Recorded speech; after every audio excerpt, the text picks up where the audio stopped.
¿Por qué Jesús oraba a Dios si Él es Dios? Esta es una pregunta que muchos han formulado.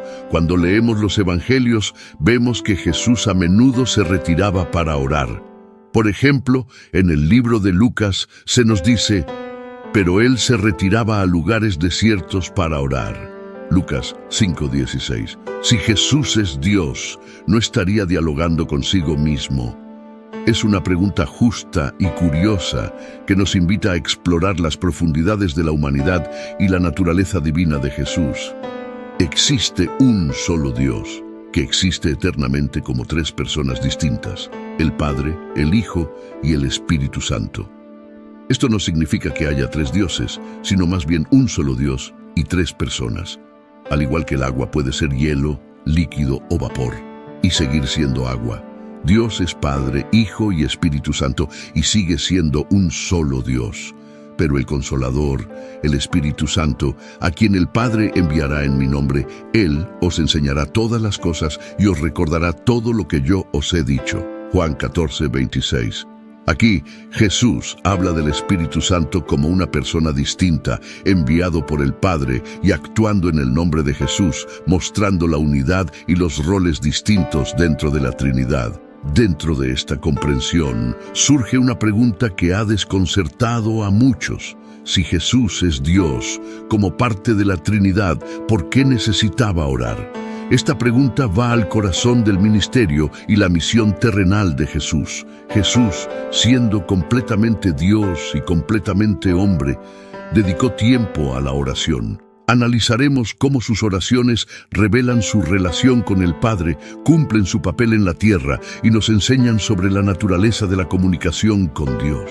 Únete a nosotros mientras buscamos entender la hermosa complejidad de las oraciones de Jesús y lo que significan para nuestras vidas espirituales. La naturaleza de Jesús es extraordinaria y única porque es tanto Dios como una persona como nosotros al mismo tiempo. Esto significa que Jesús es 100% Dios.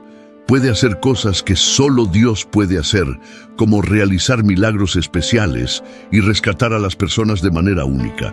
Pero también es 100% humano, siente hambre, dolor y muere. Es como tener dos conjuntos completos de todo en una persona. Imagina tener todos los superpoderes, pero también vivir como una persona normal, experimentando todo lo que experimentamos, excepto que nunca hizo nada mal. Creemos esto porque nos ayuda a entender cómo Jesús pudo hacer cosas increíbles, pero también saber lo que es ser una persona. La naturaleza de Jesús es uno de los misterios centrales de la fe y es comprendiendo tanto su divinidad como su humanidad que se logra a través de su vida, muerte y resurrección el propósito de las oraciones de Jesús. Modelo de humanidad. Jesús nos mostró la mejor manera de hablar y vivir con Dios, la dependencia del Padre. Jesús vivió de tal manera que nos demostró que no hacía nada por su propia voluntad. De cierto os digo, no puede el Hijo hacer nada por sí mismo, sino lo que ve hacer al Padre. Porque todo lo que el Padre hace, también lo hace el Hijo. Juan 5:19. Esto significa que Jesús esperaba a que Dios le mostrara el camino antes de hacer cualquier cosa, como un niño que observa y aprende de sus padres y no trata de hacer las cosas por sí mismo. Cuando las cosas se pusieron realmente difíciles, justo antes de ser llevado y puesto en la cruz, Jesús oró intensamente. Dijo, Padre, si quieres, pasa de mí esta copa, pero no se haga mi voluntad, sino la tuya. Lucas 22:42. Esto muestra que confiaba en el plan de Dios, más que en sus propios sentimientos, incluso cuando tenía miedo. Otro propósito de las oraciones de Jesús fue enseñar a los discípulos a orar. Jesús no mantuvo su vida de oración en secreto, la compartió con sus amigos, los discípulos. Un día le pidieron que les enseñara a orar, y él dijo, Cuando oréis, decid, Padre, santificado sea tu nombre, venga tu reino, danos cada día el pan nuestro cotidiano, perdónanos nuestros pecados, porque también nosotros perdonamos a todos los que nos deben, y no nos metas en tentación. Lucas 11:1-4. En esta sencilla oración, conocida como el Padre Nuestro, Jesús les mostró que la oración es hablar con Dios acerca de todo, diciendo que su nombre es especial, pidiendo lo que necesitamos, pidiendo perdón por los errores que hemos cometido y pidiendo ayuda para vivir correctamente. De esta manera, las oraciones de Jesús son una guía perfecta para nosotros sobre cómo vivir cerca de Dios, hablar con Él acerca de todo y confiar en Él con nuestras vidas. Otro propósito de las oraciones de Jesús fue expresar emoción y necesidad humana. Jesús nos mostró que experimentaba emociones y necesidades humanas como cualquiera de nosotros. Aquí hay un par de formas en que expresó estas características humanas. Dolor y angustia en un jardín llamado Getsemaní, que es como un parque tranquilo lleno de olivos. Jesús sintió una tristeza muy profunda, el tipo de tristeza que sientes cuando tu corazón está tan pesado que es difícil de llevar. La Biblia dice: entonces les dijo, mi alma está muy triste, hasta la muerte, quedaos aquí y velad conmigo. Mateo 26:38. Imagina a Jesús, conocido por sanar y ayudar a otros, ahora abrumado por la tristeza tan profunda que podría casi matarlo. Caminó un poco más adentro del jardín, se postró en su rostro, orando a Dios. Y dijo: Padre mío, si es posible, que pase de mí esta copa. Sin embargo, no como yo quiero, sino como tú quieras. Mateo 26:39. Esta copa de la que hablaba era como un símbolo de la difícil tarea que sabía que tenía que realizar: morir en la cruz. No quería sufrir, pero estaba dispuesto a hacer lo que Dios quería, buscando fuerza y orientación. En otra parte de la Biblia, Lucas 6:12-13, muestra a Jesús buscando fuerza y consejo. Dice: en esos días él se fue al monte a orar y pasó toda la noche orando a Dios. Cuando llegó el día, llamó a sus discípulos y eligió a 12 de entre ellos, a quienes llamó apóstoles, antes de tomar una gran decisión: elegir a sus 12 amigos más cercanos que lo ayudarían a compartir sus enseñanzas. Jesús pasó toda la noche hablando con Dios antes de hacer esta elección importante. No fue solo una charla rápida, sino horas pidiendo ayuda y guía. Al orar toda la noche, Jesús mostró que también necesitaba apoyo, sabiduría y fuerza, y lo encontró conectándose profundamente con Dios. Estas historias nos recuerdan que Jesús no era solo una figura espiritual, sino también una persona que experimentaba emociones profundas y tenía necesidades, al igual que cualquier otra persona. Sintió una tristeza abrumadora y buscó lugares tranquilos para pedir orientación, mostrando que está bien que hagamos lo mismo cuando enfrentamos tiempos difíciles o decisiones importantes, cumpliendo con la justicia humana, viviendo la vida humana perfecta que nosotros no podríamos vivir. Cuando exploramos las historias y enseñanzas de la Biblia, descubrimos que Jesús no solo vivió una vida ejemplar, sino que vivió la vida humana perfecta, cumpliendo toda justicia. Esto significa que vivió en completa obediencia y sumisión a Dios, su Padre, algo que nos resulta difícil hacer todos los días. La Biblia nos dice en el libro de Hebreos: durante los días de su vida en la tierra, ofreció oraciones y súplicas con fuertes clamores y lágrimas al que podía salvarlo de la muerte, y fue oído por su reverente sumisión. Aunque era hijo, aprendió la obediencia por lo que sufrió. Hebreos 5:7-8. Así fue como Jesús, aunque era el Hijo de Dios, aprendió a obedecer a través de las cosas que sufrió. Sus oraciones no fueron solo susurros en la quietud, sino súplicas apasionadas, llenas de lágrimas reales, pero siempre obedeció, sin importarle el costo. Filipenses 2:8 agrega otra capa a esto al decir: y hallándose en forma de hombre, se humilló a sí mismo, haciéndose obediente hasta la muerte y muerte de cruz. Jesús no solo obedeció cuando era fácil, obedeció hasta el punto de morir, una muerte dolorosa y humillante en la cruz. Su vida no fue una serie de elecciones fáciles, sino una constante sumisión a la voluntad de Dios, incluso cuando esa voluntad lo llevó a la cruz. Lo verdaderamente notable de la vida de Jesús es que fue completamente humano como nosotros, con los mismos sentimientos, las mismas tentaciones y los mismos dolores. Sin embargo, a diferencia de nosotros, nunca falló en su obediencia y sumisión. Cada acción, cada palabra y cada pensamiento estaban en perfecta alineación con lo que Dios quería. No vivió para sí mismo, sino para Dios y para nosotros. La vida perfecta de Jesús es significativa porque hizo algo extraordinario por nosotros. Donde fallamos en ser justos, su vida nos ofrece la oportunidad de ser vistos como justos ante Dios. Es como si hubiera tomado la prueba de la vida y hubiera obtenido un 100% en nombre de la humanidad. Así que, cuando creemos en Él, es como si su puntuación perfecta se pusiera en nuestro expediente. Imagina tratar de seguir una receta perfectamente sin cometer un solo error. Para nosotros eso es imposible. Podríamos mezclar los ingredientes equivocados, medir incorrectamente o cocinar demasiado la comida. Pero Jesús, en la cocina de la vida, siguió la receta de Dios sin error. Vivió la vida que se suponía que debíamos vivir y nos ofreció la recompensa como si lo hubiéramos hecho nosotros mismos, al entender la obediencia perfecta y la sumisión de Jesús. Podemos apreciar el increíble regalo que se nos ofrece mediante la fe en Él. Es un regalo que nos anima, no porque podamos ganarlo, sino porque se nos da libremente.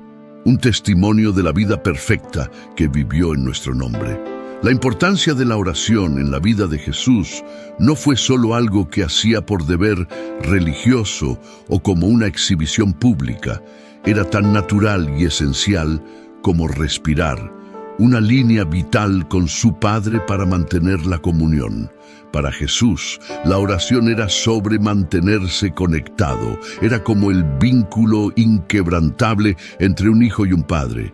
A pesar de que Jesús era el Hijo de Dios, seguía hablando con Dios, mostrándonos que dependía de su conexión para obtener fuerza y orientación. Esto nos dice algo poderoso acerca de la oración.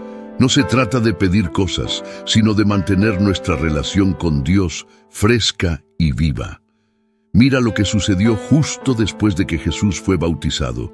Y sucedió que también cuando Jesús había sido bautizado y estaba orando, los cielos se abrieron. Lucas 3:21.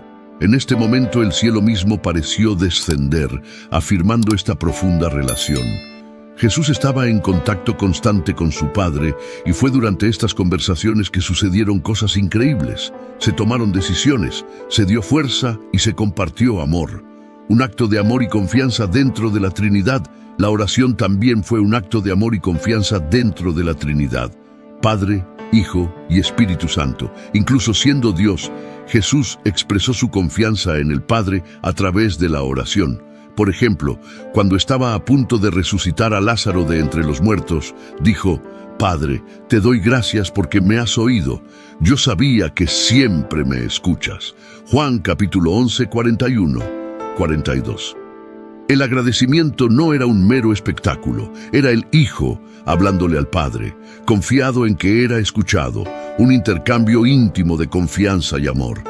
Esto nos muestra el corazón de la oración. Se trata de confianza. Cuando oramos, entramos en ese círculo de amor y confianza que ha existido desde antes del tiempo. Le decimos a Dios: dependo de ti, confío en ti, tal como lo hizo Jesús. Finalmente, la oración fue la manera en que Jesús abrazó plenamente su condición humana.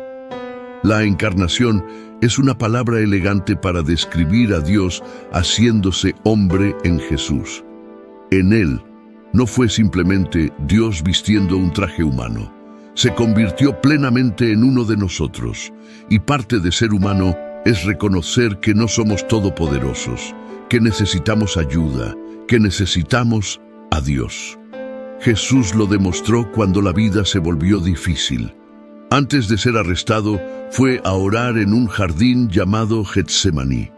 Estaba profundamente preocupado por lo que estaba a punto de enfrentar, la muerte en la cruz. Oró: Padre, si quieres, quita de mí esta copa, pero no se haga mi voluntad sino la tuya. Lucas 22:42. Aquí está luchando, mostrándonos que está bien traer nuestros miedos más profundos a Dios, pero también mostrándonos que, en última instancia, la oración se trata de decirle a Dios: confío en tu camino más que en el mío. Así que, en la vida de Jesús, la oración fue su forma de mantenerse cerca de Dios, mostrando confianza y amor dentro de la familia de Dios, y viviendo plenamente su vida humana con todas sus altibajos. Cuando oramos, seguimos los pasos de Jesús, conociendo a Dios de cerca y personalmente, confiando en Él con nuestras vidas y abrazando lo que significa ser verdaderamente humanos, así como lo hizo Jesús. El papel intercesor de Cristo.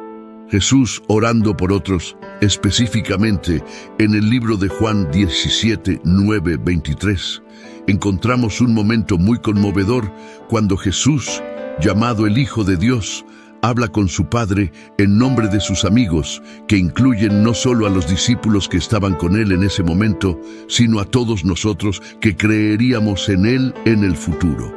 Ora por su protección, su alegría, su unidad, y que sean apartados y puros en la verdad de la palabra de Dios. Jesús dice: ruego por ellos, no ruego por el mundo, sino por los que me has dado, porque son tuyos. Juan 17:9. Esto nos muestra que Jesús tenía una preocupación especial por sus seguidores. Conocía los desafíos que enfrentarían en el mundo y le pidió a Dios que velara por ellos. Pero no se detiene ahí. También ora por todas las personas que creerán en Él a través del mensaje de los discípulos. No ruego solo por ellos, sino también por los que creerán en mí, por la palabra de ellos. Juan capítulo 17:20. Esto significa que Jesús pensaba en cada uno de nosotros desde aquel entonces. Le pidió a su Padre que todos pudiéramos ser uno, así como Él y el Padre son uno. Es como si quisiera que todos estuviéramos en la misma familia, unidos trabajando juntos en el amor. El papel de Jesús como mediador entre Dios y los humanos. En otra parte de la Biblia, en la primera carta que Pablo escribe a Timoteo 2:5, obtenemos una explicación clara de la gran tarea que Jesús tiene. Dice: porque hay un solo Dios y un solo mediador entre Dios y los hombres, el hombre Cristo Jesús. 1 Timoteo 2:5. Ahora, un mediador es como un puente o alguien que se interpone en medio para ayudar a dos personas a entenderse y resolver las cosas. Antes de Jesús, las personas estaban separadas de Dios debido a sus malas acciones o pecados. Jesús vino a cerrar esa brecha, vivió una vida perfecta, luego murió por nuestros pecados y resucitó, mostrando que tiene el poder sobre el pecado y la muerte. Al hacer esto, se convirtió en el único intermediario entre nosotros y Dios. Cuando nos equivocamos o hacemos cosas que no deberíamos, Jesús está ahí para hablar con Dios en nuestro nombre. Es como si dijera: tengo cubierto a esta persona, Padre. He pagado el precio por sus errores. Esto es asombroso porque significa que podemos ir directamente a Dios a través de Jesús. No necesitamos a ninguna otra persona o cosa para hablar con Dios por nosotros. Jesús es nuestra línea directa con Él. Cuando oramos, podemos orar en el nombre de Jesús y Él hablará por nosotros, asegurándose de que permanezcamos conectados con Dios. Entonces, en términos simples, a Jesús le importamos tanto que habla con Dios sobre nuestras necesidades, nuestra protección y nuestra unidad entre nosotros y con Él. Y como nuestro mediador, Él es la razón por la cual podemos tener una relación personal con Dios. A pesar de nuestras imperfecciones, Él se interpone, asegurando que aún podamos estar cerca de Dios. La oración como un medio para cumplir su misión. La oración es como un lugar de reunión secreto donde nos sentamos con Dios para hablar sobre todo lo que está en nuestros corazones, incluido el gran trabajo que tiene para nosotros. Es donde obtenemos la fuerza para hacer cosas que parecen demasiado grandes para nosotros. Elegir a los amigos que nos ayudarán e incluso hacer cosas increíbles que muestran a todos cuán grande es Dios. Fortaleza para las tareas. Imagina estar tan estresado y preocupado que sudas como si estuviera lloviendo desde tu frente. Así se sintió Jesús una noche. Sabía que tenía que enfrentar algo muy difícil, así que, ¿qué hizo? No intentó ser valiente por sí mismo, oró. Y cuando lo hizo, un ángel del cielo apareció y le dio fuerzas. La Biblia nos dice esto en Lucas 22:43, diciendo, y se le apareció un ángel del cielo. Desde el cielo le fue enviado un ángel que lo fortaleció. Esto nos muestra que cuando tenemos tareas importantes que realizar, podemos orar como lo hizo Jesús, y Dios puede enviarnos ayuda, al igual que un entrenador da ánimos a un jugador que está a punto de marcar el gol ganador. La elección de discípulos es una decisión crucial. ¿Quieres amigos que te acompañen en las buenas y en las malas? Jesús enfrentó una decisión importante al elegir a sus discípulos, aquellos que continuarían su obra después de su partida. No eligió a cualquiera, sino que pasó toda la noche hablando con Dios al respecto. La Biblia nos cuenta en Lucas 6:2-13 que en aquellos días fue al monte a orar y pasó toda la noche en oración a Dios. Cuando se hizo de día, llamó a sus discípulos y eligió a 12, a quienes también puso el nombre de apóstoles. La noche entera que Jesús pasó con Dios fue su forma de asegurarse de tener el equipo correcto. Cuando enfrentamos decisiones importantes como elegir amigos o formar un equipo, podemos detenernos y hablar con Dios al respecto, tal como lo hizo Jesús. Glorificar al Padre a través de milagros es otro aspecto importante. Hay momentos en los que necesitas que ocurra algo extraordinario, como un milagro real. Cuando Jesús estaba a punto de resucitar a su amigo Lázaro de entre los muertos, no simplemente chasqueó los dedos. Primero habló con Dios y le agradeció por siempre escucharlo, como un hijo agradeciendo a su padre por estar siempre allí. Esto es lo que dijo en Juan 11:41-42. Quitaron la piedra y Jesús, levantando los ojos a lo alto, dijo, Padre, gracias te doy porque me has oído. Yo sabía que siempre me oyes, pero lo dije por causa de la multitud que está aquí, para que crean que tú me has enviado. Jesús nos mostró que, incluso cuando estamos a punto de hacer algo sorprendente, no se trata de exhibir nuestras habilidades, sino de mostrar la bondad y el amor de Dios. Habló primero con Dios para dejar claro que las cosas asombrosas que estaban a punto de suceder eran gracias a Dios, no solo a Él. Así que la oración no se trata solo de pedir cosas, sino de prepararnos para hacer grandes cosas, tomar decisiones inteligentes y dar crédito a Dios por las cosas increíbles que hace a través de nosotros. Es como una línea directa de superpoder que siempre está abierta, pase lo que pase. En nuestro viaje para entender por qué Jesús, que es reconocido como Dios, oraba a Dios, hemos desglosado algunos puntos vitales. Recapitulemos primero, tocamos la naturaleza de Jesús como totalmente divino y totalmente humano. Esta dualidad es esencial para comprender las razones detrás de sus oraciones. Como Dios, Jesús es la segunda persona de la Trinidad, pero como hombre vivió dentro de las limitaciones de la humanidad. Filipenses 2:6-8. En segundo lugar, exploramos el concepto de la Trinidad: Dios el Padre, Dios el Hijo y Dios el Espíritu Santo. Tres personas distintas, pero una en esencia. Jesús se comunicaba con Dios el Padre, mostrándonos la relación perfecta dentro de la divinidad. Juan 10:30. La importancia de las oraciones de Jesús es extensa. Revelaron su confianza en Dios el Padre, modelando la dependencia de la sabiduría y la fuerza de Dios incluso ante desafíos. Sus oraciones, como la de Getsemaní: Padre, si quieres, quita de mí esta copa, pero no se haga mi voluntad sino la tuya. Lucas 22:42. Muestran su sumisión a la voluntad de Dios, proporcionando una visión de su misión de redimir a la humanidad. Además, las oraciones de Jesús sirvieron como una visión íntima de su ministerio. Oró por sus discípulos y por todos los creyentes, pidiendo unidad y protección. Juan 17:20-23, reflejando su papel como intercesor y revelando la profundidad de su amor y compromiso con su misión. Te invitamos a reflexionar sobre el ejemplo de Jesús y considerar el papel de la oración en tu propia vida. Jesús se retiraba a lugares solitarios para orar. Lucas 5:16.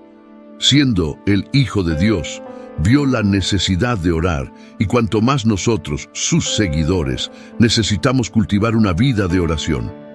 Su ejemplo no es simplemente un ritual a seguir, sino una invitación a fomentar una relación personal con Dios, donde podamos depositar nuestras cargas y encontrar orientación y consuelo en la esencia de nuestros momentos con Dios.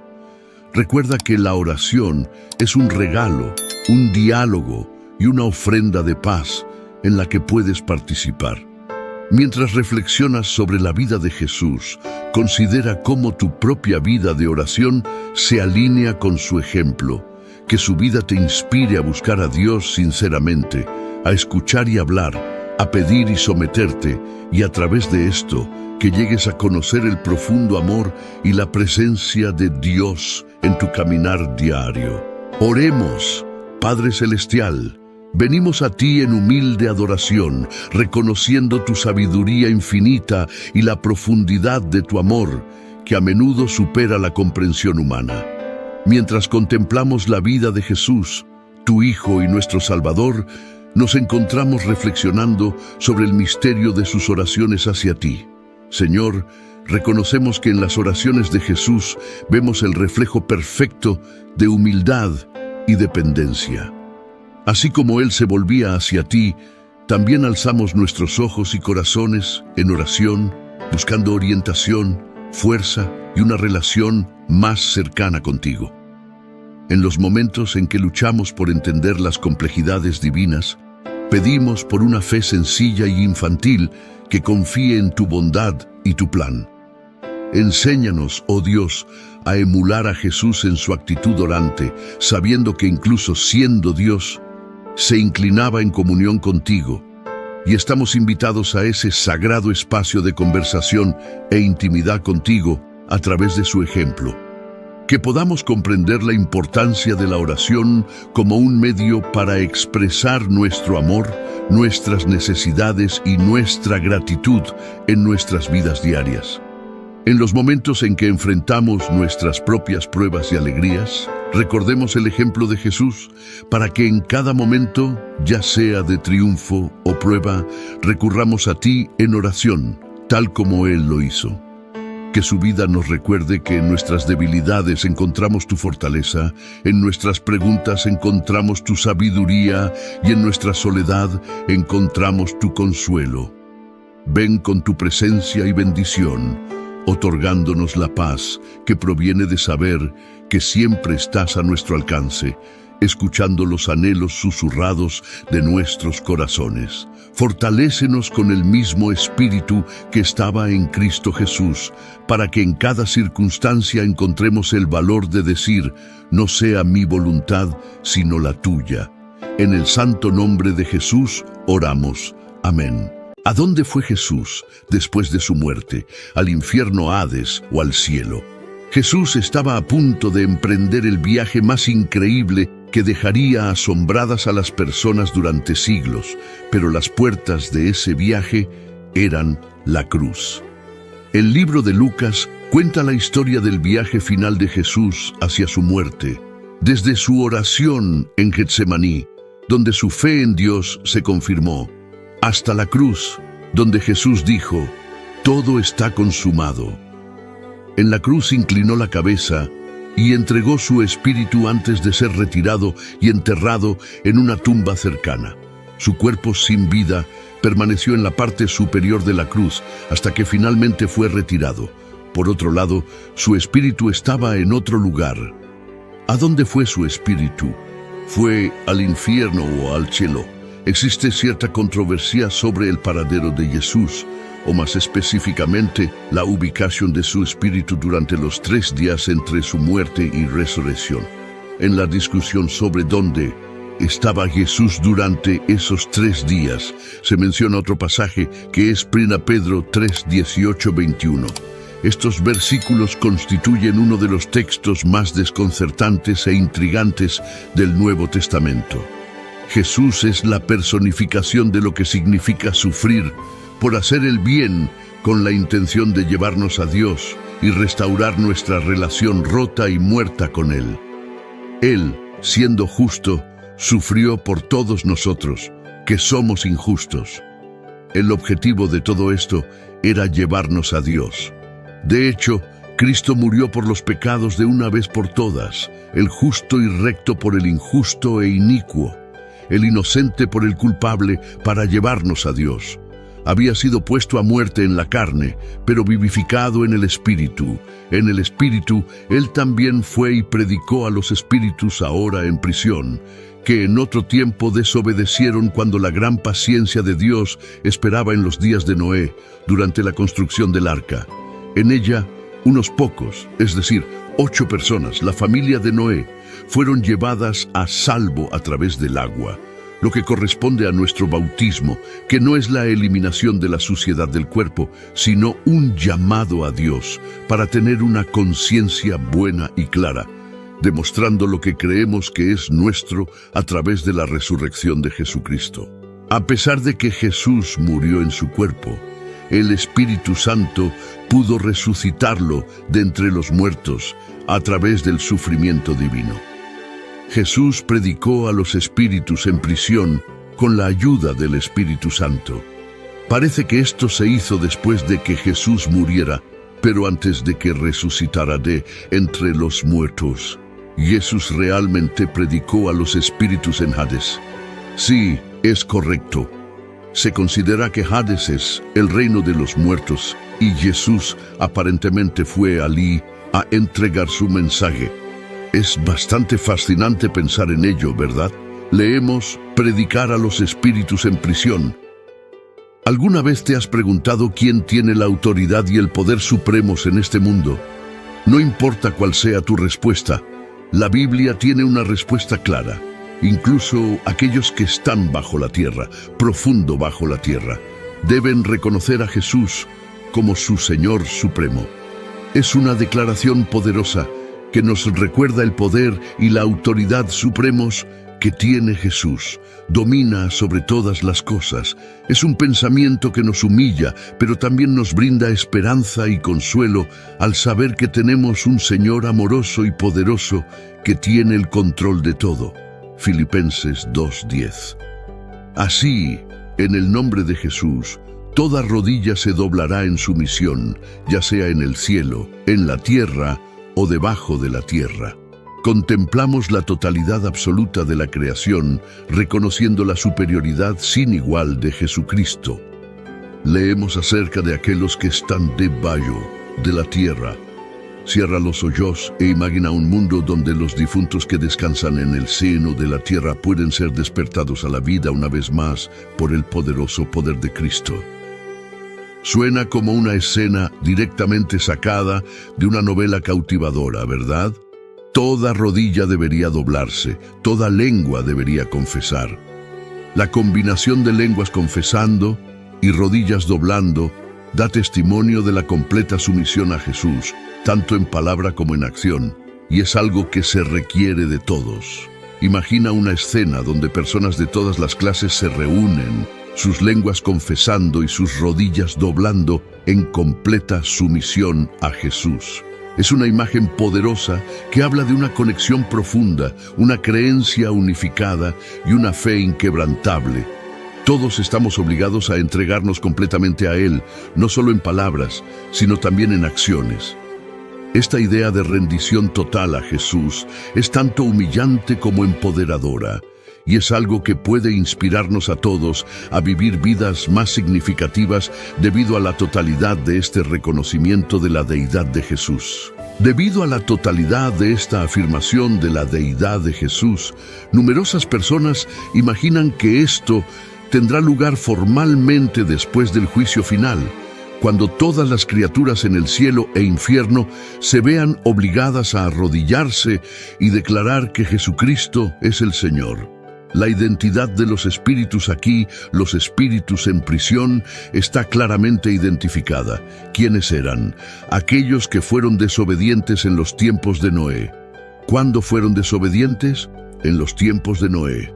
Aunque la mayoría de 1 Pedro es fácil de entender, hay un problema. Estos versículos tienen al menos 314 interpretaciones diferentes.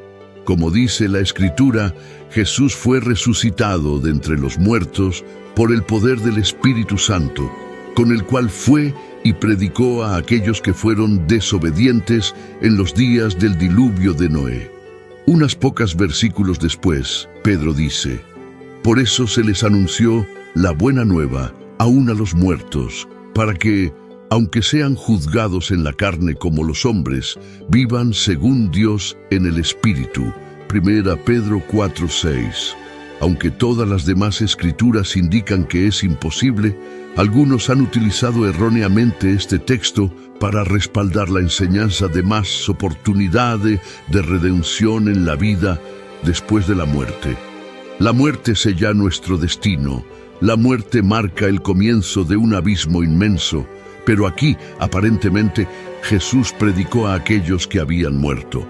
¿Cómo se puede comprender según el texto? Es evidente que Jesús estaba activamente. Se comunicaba con otros y permanecía consciente durante el tiempo entre su muerte y resurrección. Las personas con las que se comunicaba también estaban completamente conscientes y participaban en la comunicación con Él. Es interesante señalar que hay muy poca discusión sobre lo que sucedió el sábado durante la Semana Santa, ya que generalmente terminan el viernes y se reanudan el domingo, por lo que nunca se nos dice qué estaba haciendo Jesús el sábado.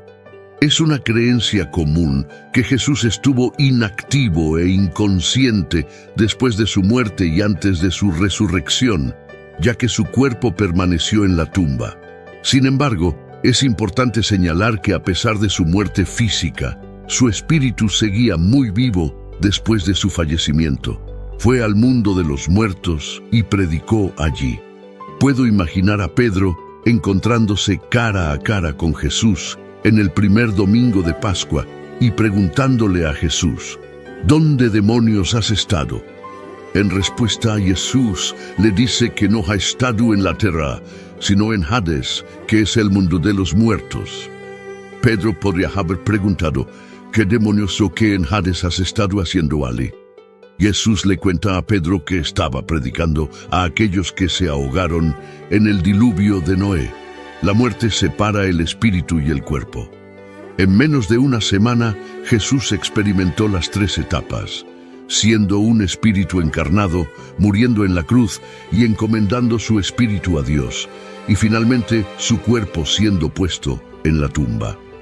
Continuó existiendo en forma de espíritu y predicó a las personas desobedientes que perecieron en el diluvio de Noé. El domingo de Pascua por la mañana, su cuerpo y espíritu se reunieron y permaneció completamente consciente y capaz de comunicarse en todas las etapas. Hay quienes creen que su mensaje fue para la generación de Noé únicamente. Algunas personas sostienen la opinión de que la segunda oportunidad después del gran diluvio solo se concedió a una generación, y no hay indicación en la Biblia de que ninguna otra generación recibiría tal oportunidad. Esta generación podría haber acusado a Dios de ser injusto y desigual, diciendo: «Nos eliminaste y luego prometiste que nunca lo volverías a hacer». La segunda interpretación es la de los espíritus demoníacos. Dentro del contexto de esta vista, los espíritus a los que Jesús se dirigió podrían ser seres demoníacos. Si los espíritus mencionados en 1 Pedro 3:19 son ángeles caídos, entonces parece probable que esos espíritus estuvieran encarcelados porque estuvieron involucrados en un pecado grave antes del diluvio que ocurrió en la época de Noé. Pedro hace referencia al diluvio de Noé en el versículo 20. Si realmente eran ángeles caídos, no podría haber sido un mensaje de redención, ya que los ángeles no pueden ser salvos. Hebreos 2:16. Como todos sabemos, Cristo no toma a los ángeles caídos para ayudarlos, pero sí toma a los descendientes caídos de Abraham, extendiéndoles su mano de liberación. Si eran ángeles caídos, es probable que la proclamación de Jesús declarara su victoria sobre Satanás y sus huestes. 1 Pedro 3:22, quienes han ido al cielo y están a la diestra de Dios, lugar de honor y autoridad, con todos los ángeles, autoridades y poderes sometidos a ellos. ¿Quiénes son estos espíritus de la generación malvada? Imagina a una generación tan malvada que se negó a escuchar un mensaje que les salvaría la vida. Como resultado, perecieron en un catastrófico diluvio. Es un recordatorio inquietante de las consecuencias del pecado. El pecado de estas personas, según la palabra, fue desobediente, rebelde, incapaz de persuadir y descreído. Su pecado se agrava por el hecho de que Dios les mostró paciencia y longanimidad durante 120 años mientras Noé preparaba el arca y les advertía del desastre. Como resultado, se ahogaron y sus espíritus fueron arrojados al infierno, conocido como prisión. Sin embargo, Noé y su familia obediente fueron salvados en el arca debido a su fe. 2 Pedro 2:5. Este interesante pasaje fue escrito por Pedro. Los cristianos tienen un particular aprecio por su primera carta, conocida por su calidez y cercanía. Curiosamente, el nombre original de Pedro era Simón, que significaba caña, y era bastante común. Sin embargo, cuando conoció a Jesús, le dieron el nombre de Pedro, que era mucho menos común y significaba roca. Este cambio de nombre simbolizaba la transformación del carácter de Pedro que Jesús veía en él. Pedro fue uno de los dos primeros a quienes Jesús llamó a seguirlo. Inicialmente era un hombre fácilmente influenciable, como una caña movida por el viento, pero después de que Jesús lo dejó, se volvió tan sólido como una roca. Pedro fue el primero en todas las listas de los 12 y fue el portavoz no oficial del grupo. Los evangelios retratan claramente el carácter de Pedro, que tenía muchas fortalezas, como ser encantador, ansioso, impulsivo y enérgico. Sin embargo, estas fortalezas también estuvieron acompañadas de debilidades como la inestabilidad, la volubilidad y la cobardía. ¿Por qué Pedro escribió esto en este momento? Sería beneficioso detenernos un momento y recordar el orden fundamental de pensamiento que existía a lo largo de esta carta, escrita en medio de una amplia persecución. La carta de Pedro estaba dirigida a cristianos que estaban experimentando dificultades como resultado de sus vidas y su testimonio. Es posible que se preguntaran por qué, si la fe cristiana era correcta, deberían estar sufriendo. Si el cristianismo era la verdadera fe, ¿por qué tan poca gente la seguía? Pedro se refiere a Noé, el fiel predicador que advirtió a la gente durante 120 años que Dios destruiría el mundo con agua. A pesar de las advertencias de Noé, la gente lo escarneció y lo rechazó. Sin embargo, Dios lo salvó a él y a su familia durante el diluvio, lo que finalmente vindicó la fidelidad de Noé. Dentro del contexto de la historia del mundo, la mayoría de las personas no siempre han estado en lo correcto, aunque solo unos pocos hayan sido salvos. La fe de uno no debería tambalearse por el hecho de que solo hay unos pocos verdaderos creyentes. En los días de Noé, solo había 8 creyentes, pero hoy hay millones. No es que hayan sido salvos por el agua, sino a través del agua. No fue el agua lo que los salvó, sino el juicio que Dios llevó a cabo para llevarlos a la seguridad. El arca es una representación del Señor Jesucristo, una imagen del juicio de Dios representada por el diluvio de agua. El arca fue el único medio por el cual uno podía ser salvo. Aquellos que estaban dentro de la estructura fueron los únicos que sobrevivieron al diluvio. Todos los demás que estaban fuera del edificio perecieron. Así como Cristo es la única manera de salvación, aquellos que están en Cristo están tan salvados como Dios mismo puede hacerlos. Las personas que están afuera están completamente perdidas. El arca sirvió como refugio seguro para las personas en proceso de pasar a través del agua del juicio. El arca fue sometida a la fuerza total de la tormenta, así como Cristo soportó la furia del juicio de Dios contra nuestros pecados. Para aquellos que están en Él, no hay juicio. Juan 5:24. Había agua por todos lados alrededor del arca, agua que caía sobre ella y agua debajo de ella. El arca estaba rodeada de agua. Por otro lado, transportaba a sus creyentes a través del mar a un lugar seguro en una creación renovada. Como resultado, las personas que ponen su fe en el Salvador son transportadas de manera segura a través de una escena de muerte y destrucción hacia el lugar de la resurrección y una nueva vida. ¿Qué predicó Jesús? No sabemos la razón exacta por la cual Jesús predicó a los espíritus que estaban confinados. Presumiblemente, esto fue una forma de predicar, que es el acto de proclamar el mensaje de Dios. Lo que su mensaje fue, no se nos dice, porque solo se citan aquellos desobedientes en los días de Noé, tampoco se menciona. No se muestra cuál fue la intención o el resultado de la predicación de Cristo en todos estos asuntos. Podemos construir nuestras propias conclusiones, pero no tenemos una regla para nada que roce la enseñanza dogmática. 3 días después, su cuerpo y espíritu se reunieron y resucitó de entre los muertos. Jesús regresa a la tierra en resurrección. La muerte no pudo retenerlo.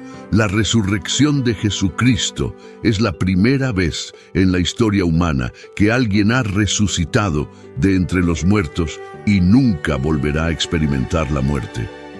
Algunos de los resucitados más tarde sucumben a la muerte por segunda vez. La Biblia nos dice que el Espíritu Santo resucitó a Jesús de entre los muertos. Romanos nos dice que el Padre resucitó a Jesús de entre los muertos. Romanos 6:4. Por lo tanto, hemos sido sepultados con Él por el bautismo en la muerte, para que así como Cristo fue resucitado de entre los muertos por la gloria y el poder del Padre, también nosotros podamos andar habitualmente en novedad de vida, abandonando nuestros viejos caminos. Y dice que Jesús se levantó a sí mismo de entre los muertos en Juan 2:18. La resurrección fue obra del Dios Trino, Juan 2:18-22. Entonces los judíos le respondieron, ¿qué señal nos muestras como prueba de que tienes autoridad para hacer estas cosas? Jesús les respondió, destruid este templo y en 3 días lo levantaré. Entonces los judíos dijeron, 46 años se tardaron en construir este templo, y tú lo levantarás en 3 días. Pero él hablaba del templo de su cuerpo. Por lo tanto, cuando resucitó de entre los muertos, sus discípulos recordaron lo que había dicho y creyeron en las Escrituras y en las palabras que Jesús había hablado. Los resultados de la resurrección de Jesús en el mundo físico y en el mundo espiritual pueden ser bastante confusos. Sin embargo, notamos que algo sucedió en lo físico cuando Jesús murió y resucitó. Esta vez vemos los resultados inmediatos de la muerte de Jesús con aquellos que son justos. Después de eso, Mateo describe un evento que no está incluido en ninguno de los otros evangelios. Las tumbas se abrieron y los cuerpos de muchos santos que habían muerto fueron resucitados a la vida. La resurrección de Jesús hizo que salieran de las tumbas, y después de su resurrección, entraron en la ciudad santa y se manifestaron a un gran número de personas. Incluso cuando los terremotos tienen el potencial de causar daño a las tumbas porque están hechas de piedra, el hecho de que los cuerpos estén siendo resucitados solo puede atribuirse a la intervención directa de Dios. En los escritos de Mateo destaca cómo el sacrificio de Jesús en la cruz trae la victoria sobre la muerte. Utiliza la frase «aquellos que habían caído dormidos» para describir a las personas que son resucitadas, que es una expresión común en el Nuevo Testamento para referirse a alguien que ha muerto, pero tiene un destino eterno seguro. Los relatos milagrosos de los cuerpos de los santos siendo resucitados y apareciendo en Jerusalén sirven como un poderoso testimonio del trabajo completo de Jesús en la cruz y su posterior resurrección. El término pueblo santo denota a individuos devotos de la era del Antiguo Testamento. Por ejemplo, podemos establecer un paralelo entre la manera en que Moisés y Elías fueron elegidos para aparecer junto a Jesús en el monte de la Transfiguración. En este caso particular, el texto se refiere a la resurrección de los cuerpos de personas santas, lo que sirve para demostrar que, a pesar del juicio de Jesús sobre el liderazgo de Israel y su condenación en los capítulos 23-24, Israel todavía ocupa un lugar significativo en los planes de Dios.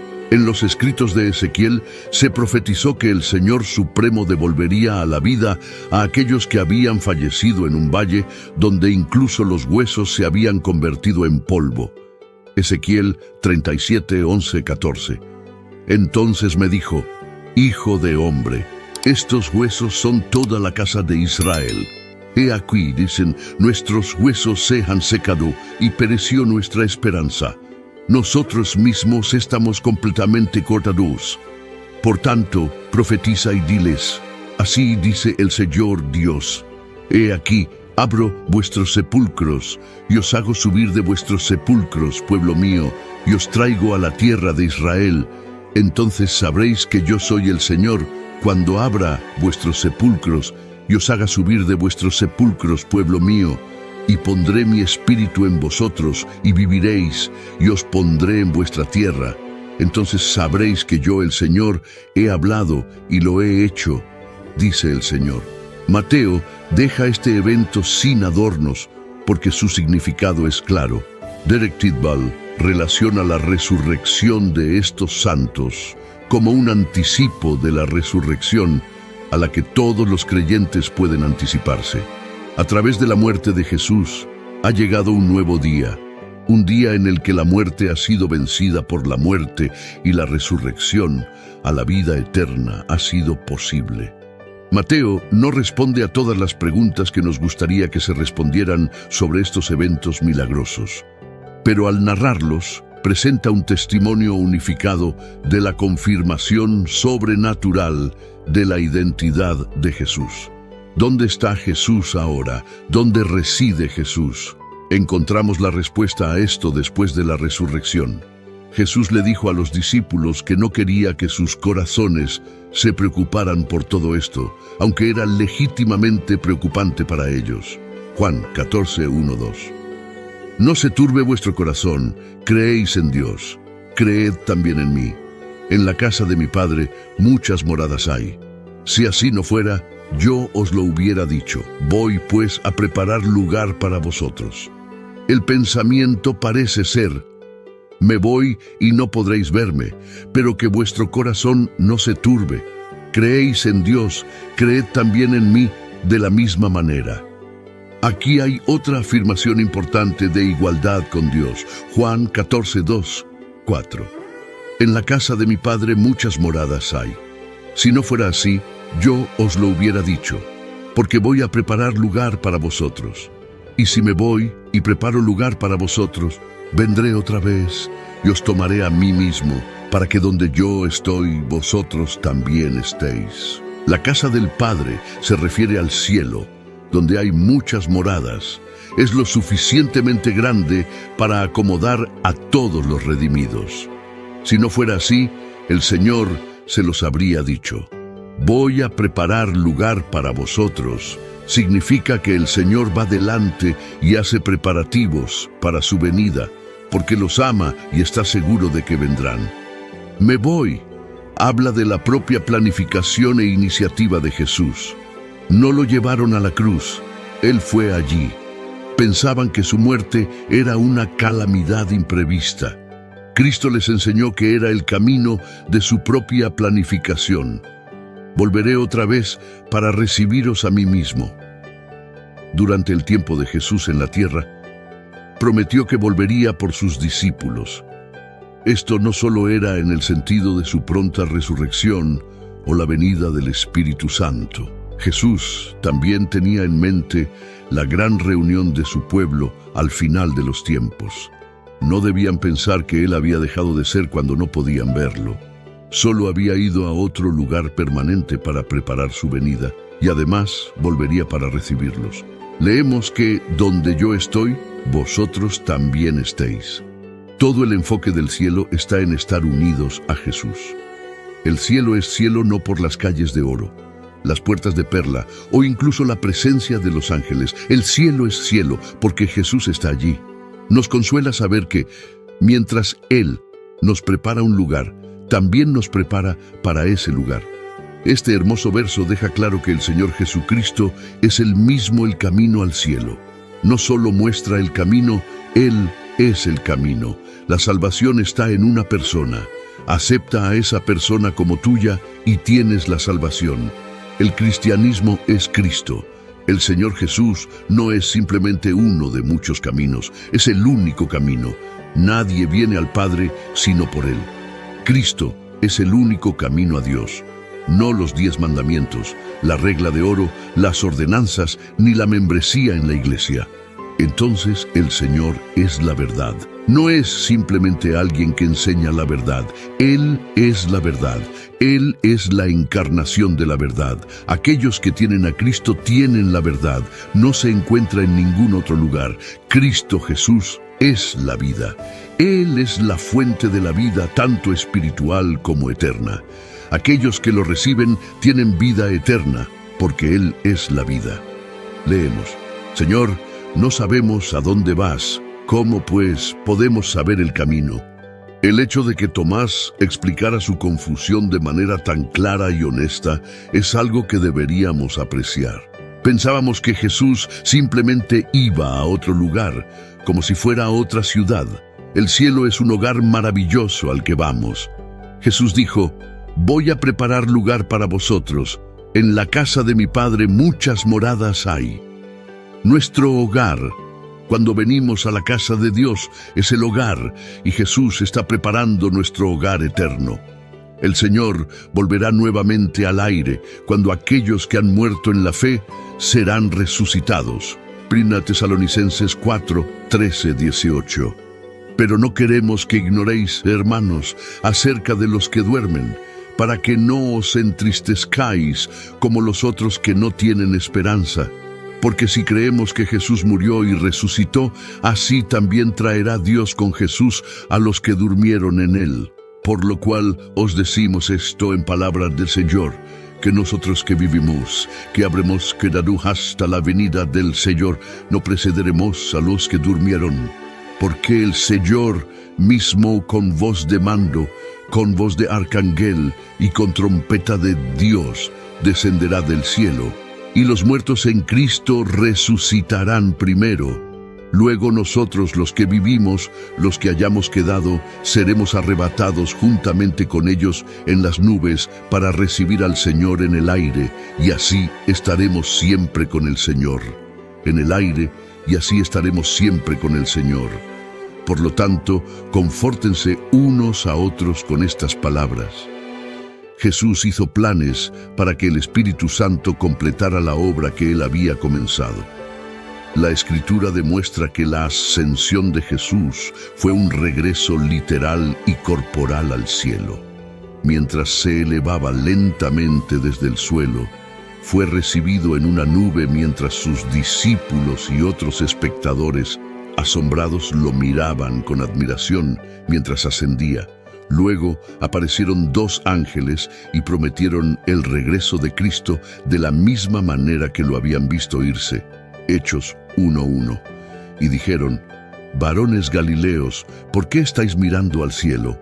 Este mismo Jesús, que ha sido tomado de vosotros al cielo, vendrá de la misma manera que le habéis visto ir al cielo. Esto marcó el fin de las limitaciones humanas que Jesús tenía durante su ministerio terrenal. Algunos de los atributos que poseía como Dios habían sido suspendidos temporalmente, pero ahora la suspensión había terminado. Su gloria celestial regresó, un vistazo de la cual se vio en la transfiguración. El lugar de Jesús está a la diestra de Dios, el lugar de honor divino. Otros pasajes que indican la presencia de Jesús en el cielo son Lucas 22:69. Pero desde ahora, el Hijo del Hombre estará sentado a la diestra del poder de Dios. Momentos antes de su muerte, Esteban tuvo una visión en la que miró al cielo y vio la gloria de Dios y a Jesús de pie a la diestra de Dios. Según la Biblia, Jesús reside actualmente en un lugar real, conocido como el cielo, un reino de gloria y hogar de Dios, los ángeles y todos los hijos redimidos de Dios. 2 hombres que vieron a Jesús después de que ascendiera al cielo, según la palabra de Dios, dicen que Jesús está ahora a la diestra de Dios Padre. Ahora, el apóstol Pablo se imagina encontrarse cara a cara con Jesús. ¿Qué haría usted? Uno pensaría que sería un día encantador. Sin embargo, fue uno de los días más desafiantes en la vida de Pablo. Antes de su conversión, Saulo era un fariseo de fariseos que perseguía intensamente a los seguidores de Jesús. Según el relato en Hechos, su conversión ocurrió en el camino a Damasco, donde informó haber experimentado una visión de Jesús resucitado. En ese momento, Saulo de Tarso probablemente tenía unos 30 años. Mientras observaba el crecimiento de la fe cristiana, conocida como el Camino, vio en ella una amenaza para su propia religión. Sin límite de energía, se dispuso a destruir esta secta perniciosa. Mientras viajaba hacia Damasco, sucedió que se acercaba a la ciudad y de repente una luz del cielo resplandeció a su alrededor y cayó a tierra y oyó una voz que le decía: Saulo, Saulo, ¿por qué me persigues? Él dijo: ¿Quién eres, Señor? Y él dijo: Yo soy Jesús, a quien tú persigues. Levántate y entra en la ciudad, y se te dirá lo que debes hacer. Los hombres que viajaban con él estaban completamente desconcertados. Habían oído un sonido del cielo, pero no las palabras articuladas que Saulo había escuchado. No habían visto al Señor, solo Saulo lo había visto y había sido llamado al apostolado. En este momento, el altivo fariseo era llevado de la mano a Damasco, donde estuvo ciego durante 3 días, y durante ese tiempo no comió ni bebió nada. Otro hombre que fue testigo de que Jesús está en el cielo es Juan el Apóstol, como se ve en el libro de Apocalipsis. El título de este libro, Revelación, proviene del evento principal que describe, que es la manifestación de Jesucristo a las personas que viven en la tierra en los últimos días. Apocalipsis se abre con Jesús como el revelador, y Juan debía documentar las cosas que había visto. Juan ve a un Jesús poderoso que no se compara con ningún hombre común. Sin embargo, antes de que Juan contemple a Jesús, primero escucha su voz. Apocalipsis 1:10-13. Yo estaba en el Espíritu en el día del Señor, y oí detrás de mí una gran voz como de trompeta que decía: Yo soy el Alfa y la Omega, el primero y el último, y lo que ves, escríbelo en un libro y envíalo a las 7 iglesias que están en Asia: a Éfeso, Esmirna, Pérgamo, Tiatira, Sardis, Filadelfia y Laodicea. Me volví para ver la voz que hablaba conmigo, y vuelto, vi 7 candeleros de oro, y en medio de los 7 candeleros a uno semejante al Hijo del Hombre, vestido de una ropa que llegaba hasta los pies y ceñido por el pecho con un cinto de oro. Esto fue todo. Juan había visto al Hijo del Hombre, Jesucristo, el honrado. Según Juan, la voz fuerte que escuchó era tan distintiva y llamativa como una trompeta. La poderosa voz pertenece al Alfa y la Omega, el primero y el último, que está al principio y al final de todo. Porque Jesús se identificó a sí mismo con estos nombres en Apocalipsis 1:18. Sabemos que esta fue la voz fuerte de Jesús. El primero y el último es un título que pertenece al Señor Yahvé, el Dios de Israel. Los títulos Alfa y Omega tienen la misma idea que primero y último. Este es uno de los pasajes del Nuevo Testamento donde Jesús claramente afirmó ser Dios. Podemos imaginar lo que pasó por la mente de Juan cuando se volvió. Es probable que el sonido de la voz que escuchó no coincidiera perfectamente con la forma en que recordaba que sonaba la voz de Jesús. Juan lo describió como de una trompeta en Apocalipsis 1:10, pero sabía que era Jesús porque la voz se identificó como el Alfa y la Omega. Después de pasar tanto tiempo con Jesús durante su ministerio en la tierra, Juan finalmente tuvo la oportunidad de encontrarse cara a cara con él después de todos estos años. El título de Jesús, algo en semejante al Hijo del Hombre, recuerda a la figura que reinará como agente de Dios, Daniel 7:13-14. Además, el rostro de Jesús brilla como el sol. Divinidad brillando como el sol o el relámpago. Los textos judíos hacían lo mismo para los ángeles y otros, pero también para Dios mismo. Apocalipsis 10:1. Después vi descender del cielo a otro ángel que tenía una nube, y el arco iris estaba sobre su cabeza, y su rostro era como el sol, y sus pies como columnas de fuego. Juan continúa en Apocalipsis 1:16-17. En su mano derecha tenía 7 estrellas, y de su boca salía una aguda espada de 2 filos, y su rostro era como el sol cuando resplandece en su fuerza. Cuando le vi, caí como muerto a sus pies, y él puso su mano derecha sobre mí, diciendo: No temas, yo soy el primero y el último, la absoluta divinidad, el Hijo de Dios. Aunque Juan era un apóstol que había conocido a Jesús mientras estaba en la tierra, quedó asombrado después de ver esta increíble visión.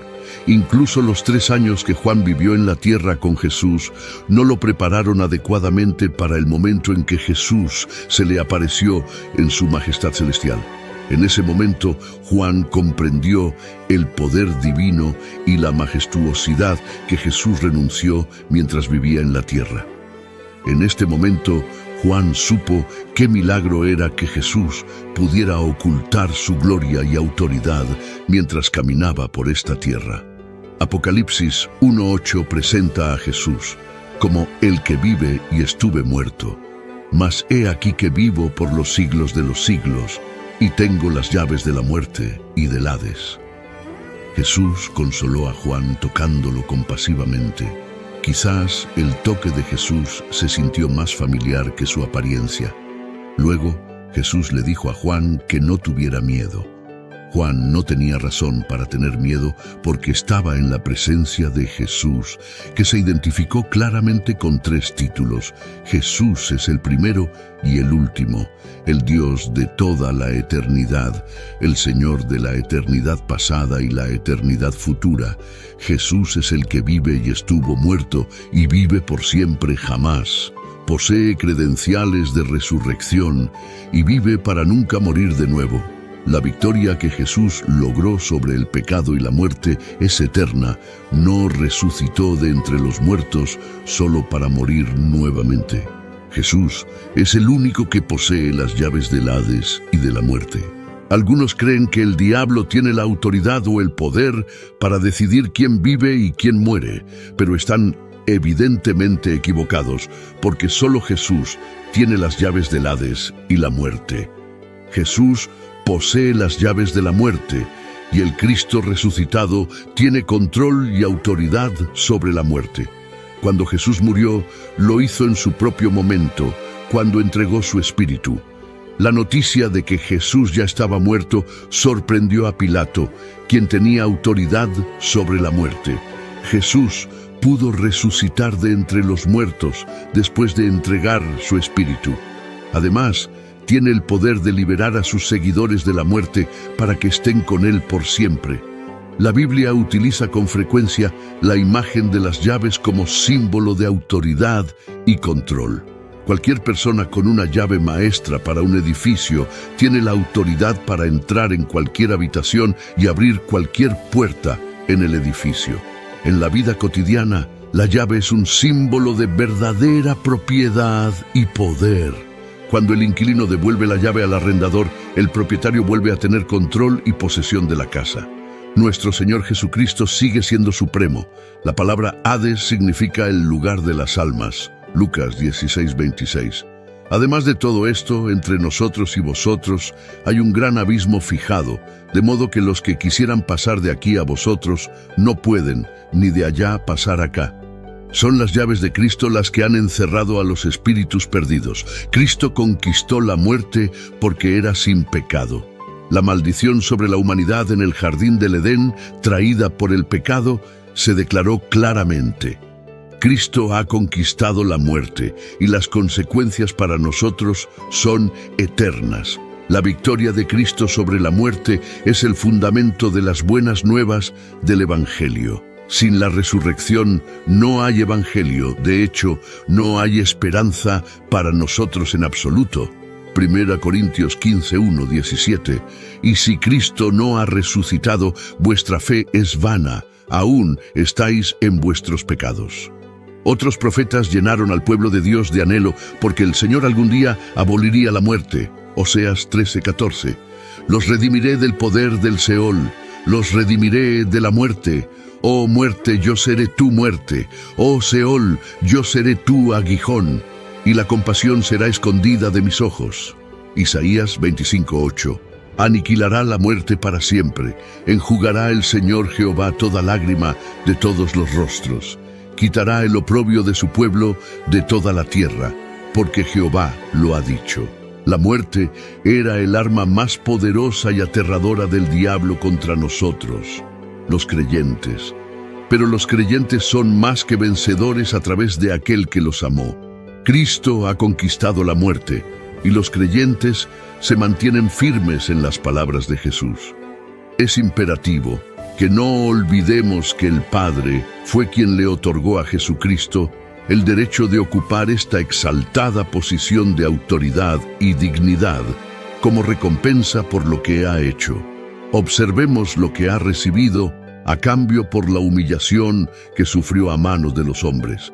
Era el siervo de los siervos, pero ahora es el Rey de reyes y Señor de señores. Se inclinó más bajo que el más bajo y se ha levantado más alto que el más alto.